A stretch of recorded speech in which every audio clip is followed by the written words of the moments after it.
Hello everyone, good morning. কী করছো তোমরা সবাই? তো আমি এখন রান্না বসিয়েছি। তো এখন একটু বেলা হয়েছে, এখন পুরোপুরি সকাল নেই, সকালের কাজকর্ম সেরে এখন রান্নাটা বসিয়েছি। মাছের মাথা ভাজা আর একটা মাছ ভাজা।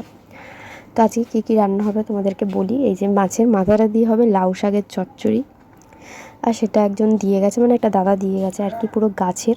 দেখতে পাচ্ছ পুরো সরু সরু ডাঁটাগুলো, ভীষণই ভালো টেস্টি। আর যেহেতু গাছের কোনো সার টার কিছু নেই, দারুণ খেতে হয়েছিল।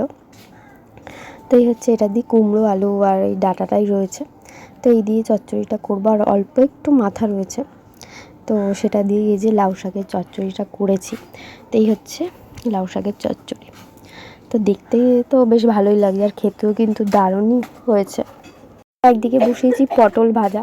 তো অনেক দিন পর পটল ভাজা করছি, মানে এইবারে সিজনে প্রথম, মানে পটলের তরকারি তো করেছি কিন্তু পটল ভাজা করিনি।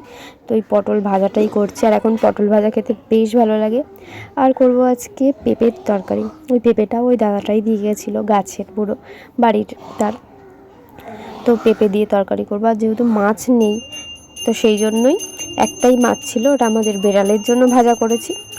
আর এখন সন্ধেবেলা যেহেতু সন্ধে দিচ্ছে আমার শাশুড়ি, তো তাই জন্য একটু আওয়াজ হচ্ছে।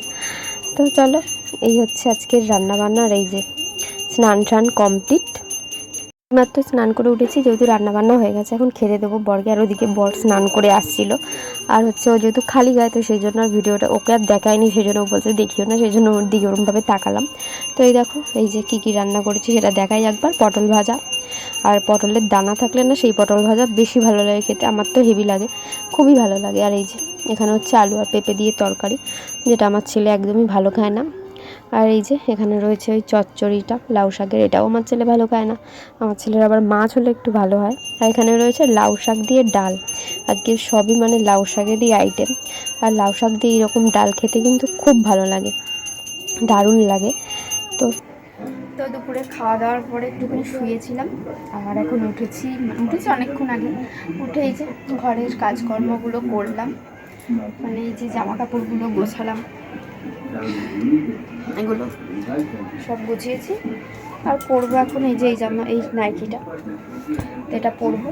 জামা টামা ছেড়ে তারপরে হচ্ছে গিয়ে সন্ধে দেবো। দেখো সন্ধে হয়ে গেছে, এই যে অন্ধকার।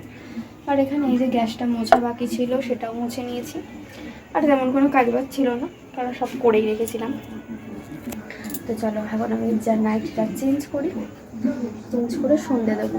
আর আজকে গরম লাগছে, দিনের বেলাটাও গরম ছিল, কিন্তু এখন একটু বেশি গরম লাগছে। তো চলো চেঞ্জ করে সন্ধেটা দিয়ে নিই, তারপরে আসছি।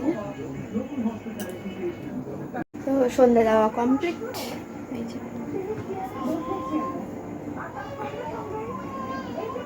ওখানে ধূপকাঠি ধরিয়ে দিয়েছি ঠাকুরের সামনে। আর আমার ছেলের লেগেছে হচ্ছে ঠান্ডা, প্রচুর ঠান্ডা লেগেছে, তার মধ্যে হচ্ছে গলার ভেতরটা ফুলে গেছে। তো সেই জন্য এখন বসিয়েছি এই যে গরম জল বসিয়েছি, একটু গার্গিল করবে, তারপরে আবার পড়তে যাবে, পড়া আছে, তো সেটাই করছি এখন আর কি।